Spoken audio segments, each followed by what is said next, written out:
वो है आपके बल तथा गति के नियम।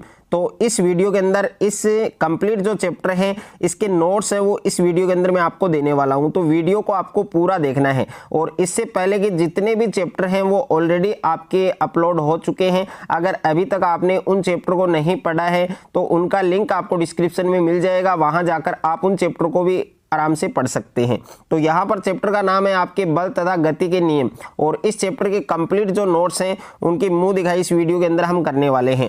और अगर आप ये नोट्स परचेज करना चाहते हैं, बाई करना चाहते हैं, तो यहाँ पर जो स्क्रीन पर जो कॉन्टेक्ट नंबर आपको दिए गए हैं इन नंबर पर संपर्क करके हमारे द्वारा ये नोट्स हैं वो आप परचेज कर सकते हैं। और अगर आप लिखना चाहते हैं तो साथ साथ में वीडियो को रोक कर आप इन नोट्स को लिख सकते हैं। और यहाँ पर सबसे पहले हम बात करें बल की, यानी बल क्या होता है। और बल को इंग्लिश के अंदर फोर्स कहते हैं जिसको F से दर्शाया जाता है। तो देखिए बल है वो वह कारक है, यानी बल वह कारक है जो किसी वस्तु में गति उत्पन्न कर सकता है। यानी बल है वह कारक है जो किसी वस्तु में क्या उत्पन्न कर सकता है, गति उत्पन्न कर सकता है अथवा गति उत्पन्न करने का प्रयास करता है, उसे हम क्या कहते हैं, बल कहते हैं। और बल है वो आपके कितने प्रकार का होता है, बल है वो आपके दो प्रकार का होता है। बल कितने प्रकार का होता है प्यारे बच्चों, दो प्रकार का होता है, जिसमें पहला प्रकार है आपके संतुलित बल और दूसरा है आपके असंतुलित बल। अब इन दोनों बलों के बारे में जानेंगे और इनके जो एग्जाम्पल हैं उनकी बात करेंगे। तो यहाँ पर सबसे पहले हम बात करें प्यारे बच्चों, जिसमें फर्स्ट जो टाइप है आपके संतुलित बल। यानी संतुलित बल क्या होता है, यदि किसी वस्तु पर लगने वाले सभी बलों का परिणामी बल क्या हो, शून्य हो, तो इन बलों को हम क्या कहते हैं, संतुलित बल कहते हैं। यदि किसी वस्तु पर लगने वाले सभी बलों का परिणामी बल है वो क्या हो, शून्य हो, तो इन बलों को हम क्या कहते हैं, संतुलित बल कहते हैं। यह आपको ध्यान रखना है। और यहाँ पर नोट है तो नोट के अंदर जो इंपॉर्टेंट चीज़ें वो छिपी होती हैं, आपको पता है, तो इसको आपको अच्छे से क्लियर करना है। तो नोट के अंदर है आपकी कि संतुलित बल है वो वस्तु की स्थिति में परिवर्तन उत्पन्न नहीं करते। कि जो संतुलित बल होते हैं वो वस्तु की जो स्थिति होती है उसमें परिवर्तन उत्पन्न नहीं करते हैं। और संतुलित बलों की अवस्था में यदि कोई वस्तु गतिशील है, यानी गति कर रही है, तो वह उसी प्रकार गति करती रहेगी, या वस्तु स्थिर है तो वह स्थिर बनी रहेगी जैसे कि वस्तु पर कोई बल कार्य नहीं कर रहा हो। और आगे हम बात करें संतुलित बलों के प्रभाव से, यानी संतुलित बलों के प्रभाव से वस्तु की जो स्थिति है उसमें परिवर्तन नहीं होता है, जबकि उसकी आकृति है, उसकी जो साइज है वो क्या हो जाती है, बदल जाती है, परिवर्तित हो जाती है। यह आपको ध्यान रखना है। उसके बाद में देखिए प्यारे बच्चों सेकंड टाइप है आपके असंतुलित बल। यानी असंतुलित बल क्या होता है, जब किसी वस्तु पर कार्यरत अनेक बलों का परिणामी बल है वो शून्य न हो, तो उन बलों को हम क्या कहते हैं प्यारे बच्चों, असंतुलित बल कहते हैं। ये परिभाषा आपको याद रखनी है। और यहाँ पर उदाहरण के रूप में हम बात करें तो यहाँ पर पहला उदाहरण हमने लिया है, यदि हम हाथ में पकड़ा सूटकेस छोड़ दें तो यह नीचे गिर जाता है। तो यह नीचे गिर जाता है क्योंकि उस स्थिति में F1 बराबर mg ही नीचे की ओर कार्य करता है और ऊपर की ओर लगाया गया जो बल है वो F2 है वो क्या हो जाता है प्यारे बच्चों, शून्य हो जाता है। यह आपको ध्यान रखना है। और दूसरा उदाहरण मैंने लिया है यहाँ पर कि रस्साकसी में शक्तिशाली टीम कमजोर टीम को अपनी ओर खींच लेती है। इस स्थिति में रस्से पर जो कार्यरत बल असंतुलित बल है वो होता है। ये भी आपको ध्यान रखना है। उसके बाद में इम्पोर्टेंट है आपकी संतुलित तथा असंतुलित बलों में अंतर। तो यहाँ पर देखिए एक साइड में है आपके संतुलित बल और एक साइड में आपके असंतुलित बल है। तो देखिए संतुलित बल में पहला जो पॉइंट है वो क्या है कि जब किसी वस्तु पर कार्यरत विभिन्न बलों का परिणामी बल है वो शून्य हो तो उन्हें हम क्या कहते हैं, संतुलित बल कहते हैं। और असंतुलित बल में पहला पॉइंट है वो क्या है कि जब किसी वस्तु पर कार्यरत विभिन्न बलों का परिणामी बल शून्य न हो तो उन्हें हम क्या कहते हैं, असंतुलित बल कहते हैं। यह आपको ध्यान रखना है। और दूसरा पॉइंट क्या है, दूसरा पॉइंट है आपके संतुलित बल में कि ये बल वस्तु की स्थिति में परिवर्तन नहीं करते, अर्थात विरामावस्था में स्थित वस्तु को गतिमान नहीं कर सकते हैं। और असंतुलित बल में दूसरा पॉइंट क्या है बच्चों कि ये बल विरामावस्था में स्थित वस्तु को गतिमान कर सकते हैं। ओके। और तीसरा पॉइंट संतुलित बल में क्या है बच्चों कि ये बल वस्तु की आकृति व आकार में परिवर्तन कर सकते हैं। और तीसरा पॉइंट असंतुलित बल में क्या है कि ये बल प्राय वस्तु की आकृति व आकार में परिवर्तन नहीं कर पाते हैं। यह आपको ध्यान देना है। और 4 नंबर पॉइंट है आपके संतुलित बल में कि गतिशील वस्तु की चाल तथा दिशा में परिवर्तन नहीं कर सकते हैं। और 4 नंबर पॉइंट असंतुलित बल में क्या है कि ये बल वस्तु की चाल तथा दिशा में परिवर्तन कर सकते हैं। तो ये भी आपको ध्यान देना है। उसके बाद में है न्यूटन के गति के नियम, यानी न्यूटन की गति के नियम क्या हैं। तो किसी वस्तु की गति का वर्णन करने के लिए न्यूटन ने गति के 3 नियम निर्धारित किए और इन्हें हम क्या कहते हैं, न्यूटन के गति विषयक नियम कहते हैं। ओके। और गति का न्यूटन का जो प्रथम नियम है, जो पहला नियम है, वो क्या कह रहा है, पहला नियम क्या है वो आप देख सकते हैं कि इस नियम के अनुसार बच्चों, इस नियम के अनुसार यदि कोई वस्तु विरामावस्था में है तो वह विरामावस्था में ही रहेगी, और यदि कोई वस्तु एक समान गति में है तो यह सरल रेखा में एक समान गति करती रहेगी जब तक कि उस पर बाह्य बल न लगाया जाए। और इस नियम को गैलीलियो का नियम भी अथवा जड़त्व का नियम भी कहते हैं। ये नियम आपके इम्पोर्टेंट है, इसको आपको याद करना है। और उदाहरण के रूप में हम बात करें, यदि कोई वस्तु जैसे पुस्तक मेज पर रखी है तो वह तब तक उसी अवस्था में बनी रहेगी जब तक कि उस पर कोई बाह्य बल न लगाया जाए। तो ये भी आपको ध्यान देना है। उसके बाद में है जड़त्व, यानी जड़त्व क्या होता है। तो जड़त्व है वस्तुओं का वह गुण, यानी वस्तुओं का वह गुण जिसके द्वारा वे बाह्य बल की अनुपस्थिति में अपनी विरामावस्था या समान गतिशील अवस्था बनाए रखती है, उसे हम क्या कहते हैं बच्चों, जड़त्व कहते हैं। कि वस्तुओं का वह गुण जिसके द्वारा वे बाह्य बल की अनुपस्थिति में अपनी विरामावस्था या समान गतिशील अवस्था बनाए रखती है, उसको हम क्या कहते हैं, जड़त्व कहते हैं। यह आपको ध्यान देना है।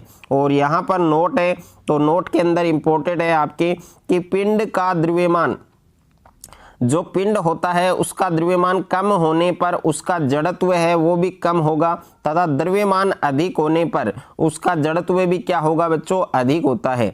अतः पिंड का द्रव्यमान ही जड़त्व की माप होता है। कि पिंड का जो द्रव्यमान है, जो द्रव्यमान होता है वही जड़त्व की क्या होता है, माप होता है। अब जड़त्व है वो भी आपके कितने प्रकार के होते हैं, 2 प्रकार के होते हैं। तो जड़त्व के 2 प्रकार कौन कौन से हैं, जिसमें पहला है विराम का जड़त्व और दूसरा है आपके गति का जड़त्व। तो इन दोनों के बारे में भी हम डिस्कस करेंगे। तो सबसे पहले है प्यारे बच्चों आपके विराम का जड़त्व। अब देखिए विराम का जड़त्व क्या होता है कि विराम के जड़त्व के अनुसार यदि कोई वस्तु स्थिर है तो सदैव स्थिर ही रहेगी जब तक कि बाह्य बल लगाकर उसकी अवस्था में परिवर्तन न कर दिया जाए। और दूसरा है बच्चों गति का जड़त्व। अब देखिए गति का जड़त्व क्या होता है कि गति के जड़त्व के अनुसार यदि कोई वस्तु एक सरल रेखा में समान वेग से गतिमान है तो वह उसी दिशा में उसी वेग से चलती रहेगी जब तक कि कोई बाह्य बल लगाकर उसकी स्थिति में परिवर्तन न कर दिया जाए। तो ये भी आपको ध्यान देना है। उसके बाद में है गति का द्वितीय नियम, यानी गति का जो दूसरा नियम है वो क्या कह रहा है। ओके। तो गति का दूसरा नियम पढ़ने से पहले हम संवेग के बारे में जानेंगे। ओके। संवेग क्या होता है, तो किसी वस्तु के द्रव्यमान व वेग के गुणनफल को क्या कहा जाता है, संवेग कहा जाता है। और इसे P से प्रदर्शित करते हैं, P से इसको दर्शाते हैं। यदि वस्तु के द्रव्यमान को m और इसके वेग को v से प्रकट करें तो वस्तु के संवेग P का जो परिमाण है वो क्या होगा, P बराबर mv। ये सूत्र आपको याद रखना है। और संवेग का SI मात्रक, यहाँ पर संवेग का SI मात्रक क्या है बच्चों, किलोग्राम मीटर प्रति सेकंड होता है। और यह एक सदिश राशि है। ओके, यह एक क्या है, सदिश राशि है। अब गति का जो दूसरा नियम है वो हम जानेंगे। गति का दूसरा नियम क्या कह रहा है, गति का दूसरा नियम क्या है, तो गति के द्वितीय नियम के अनुसार यदि किसी वस्तु के संवेग परिवर्तन की दर उस पर आरोपित बल के समानुपाती होती है और उसी दिशा में होती है जिसमें बल लगाया जाता है, तो उसे हम क्या कहते हैं बच्चों, गति का दूसरा नियम कहते हैं।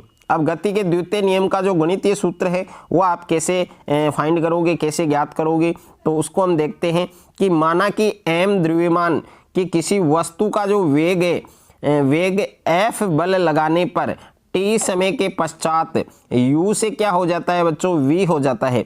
तो इसके प्रारंभिक व अंतिम संवेग यानी P1 बराबर mu और P2 बराबर mv होंगे। संवेग में यह परिवर्तन P2 माइनस P1 समय t में होता है, ये भी आपको ध्यान देना है।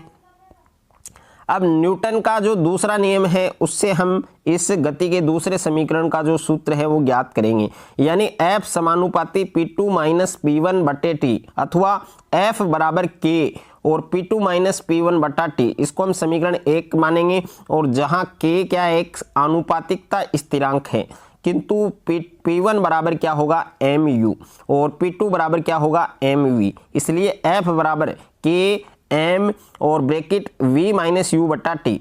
अब m v माइनस यू बटा टी वेग परिवर्तन की दर का क्या है, परिमाण है। ओके, अर्थात त्वरण a इस प्रकार F बराबर के एम ए, इसको समीकरण 2 मानेंगे। और आगे हम चलें, हम बल के मात्रक को इस प्रकार लेते हैं कि K का जो मान है वो 1 हो जाता है। समीकरण 2 में K बराबर 1 रखने पर तो F बराबर एम ए ये हमें प्राप्त होता है।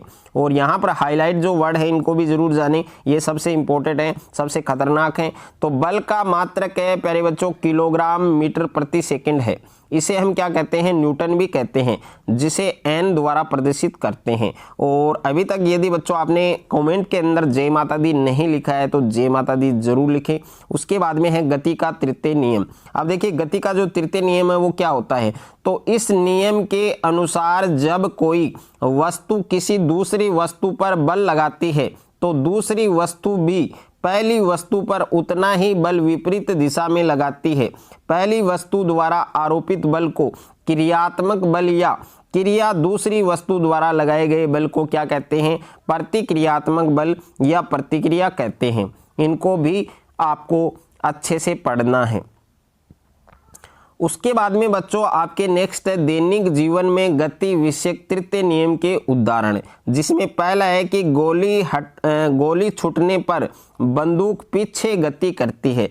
तो इसका क्या रीजन है, तो बंदूक से गोली दागने पर गोली क्रिया बल के कारण आगे बढ़ती है, जिसके फलस्वरूप प्रतिक्रिया बल के कारण बंदूक समय पीछे की ओर गति करती है। बंदूक की तुलना में गोली है वो बहुत हल्की होती है, इसलिए इसका वेग बंदूक की तुलना में अत्यधिक होता है, ज़्यादा होता है। यद्यपि क्रिया एवं प्रतिक्रिया बल परस्पर परिमाण में क्या होते हैं, बराबर होते हैं, समान होते हैं। और दूसरा एग्जाम्पल क्या है कि जेट वायुयान तथा रॉकेट की गति। तो जेट यान अथवा रॉकेट के इंजन में ईंधन के जलने से अत्यधिक मात्रा में गर्म गैसें हैं वो उत्पन्न होती हैं, जो इंजन के पीछे बने छिद्रों से तीव्र वेग से बाहर निकलती हैं, जिसे रॉकेट पर आगे की ओर प्रतिक्रिया बल है वो कार्य करता है, जिसे जेट यान या रॉकेट आगे बढ़ता है। ये ध्यान आपको रखना है। उसके बाद में है मनुष्य द्वारा पृथ्वी पर चलना। मनुष्य है वो पृथ्वी पर किस प्रकार से चलते हैं, किस प्रकार से गति करते हैं। जब हम पृथ्वी पर चलते हैं तो पैरों द्वारा पृथ्वी को पीछे ढकेलते हैं। इस प्रकार क्रिया बल कार्य करता है और इसके परिणाम स्वरूप पृथ्वी द्वारा हमारे पैर पर प्रतिक्रिया बल है वो विपरीत दिशा में कार्य करता है, जिससे मनुष्य आगे की ओर चलता है। और चिकने फर्श पर घर्षण बल बहुत कम होता है अतः मनुष्य पर्याप्त क्रिया बल नहीं लगा पाते, जिसके परिणाम स्वरूप पर्याप्त प्रतिक्रिया बल प्राप्त नहीं हो पाता तथा चलने में क्या होती है प्यारे बच्चों, कठिनाई होती है। ये आपको ध्यान देना है। उसके बाद में है संवेग संरक्षण।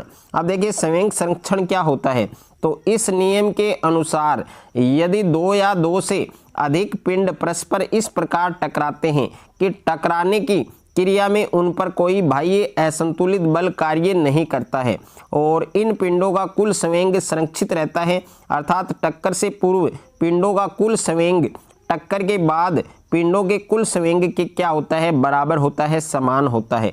अब हम उपपत्ति की बात करें तो माना कि एम ए तथा एम बी द्रव्यमानों के दो गोले एक सरल रेखा में क्रमशः यू ए तथा यू बी वेगों से गति करते हैं, परस्पर टकराते हैं। टकराने के पश्चात दोनों गोले अलग होकर क्रमशः वी ए तथा वी बी वेगों से चलने लगते हैं। माना कि गोले टी समय के लिए एक दूसरे के संपर्क में रहते हैं तथा इस दौरान गोला ए गोले बी पर बल लगाता है। कौन सा बल लगाता है, एफ ए बी, ओके। तथा गोला बी प्रतिक्रिया के रूप में गोले ए पर बल लगाता है। कौन सा बल लगाता है, एफ बी ए, ओके। और क्रिया प्रतिक्रिया के नियम से बल एफ ए बी तथा एफ बी ए परिमाण में बराबर तथा दिशा में क्या होते हैं, विपरीत। अब F A B plus F B A बराबर क्या है, 0 और एफ ए बी बराबर माइनस एफ बी ए। इसको हम समीकरण 1 के रूप में मानेंगे और गोले ए पर बल लगाएंगे तो एफ बी ए बराबर M A V B minus M A U A बट्टा टी और गोले बी पर बल लगाएंगे तो एफ ए बी बराबर एम बी और V B minus M B U B बट्टा टी और समीकरण 1 में मान रखने पर तो M B V B minus M B U B बट्टा टी और इक्वल में है minus M A V A minus M A U ए बट्टे में टी। और यहाँ पर इस प्रकार हम इसको लिख सकते हैं कि M B V B minus M B U B और बराबर minus M A V A plus M A U A, या इसको इस प्रकार से भी लिख सकते हैं कि M A V A plus M B V B बराबर minus M A V A plus M B U B, okay. इस प्रकार से इसको हम नोट कर सकते हैं। और इसी के साथ प्यारे बच्चों आपका जो चैप्टर नंबर 9 है वो कंप्लीट हो चुका है। फिजिक्स का चैप्टर था, बहुत इजी चैप्टर है और इस प्रकार से ये नोट्स हैं, इनकी हेल्प आप ले सकते हैं। अगर आपको ये नोट्स अच्छे लगे तो वीडियो को आप ज़्यादा से ज़्यादा बच्चों के साथ शेयर करें, ज़्यादा से ज़्यादा वीडियो को लाइक करें और चैनल पर आप नए हैं तो चैनल को आप सब्सक्राइब कर लीजिए और साथ में नोटिफिकेशन बेल को प्रेस कर लीजिए।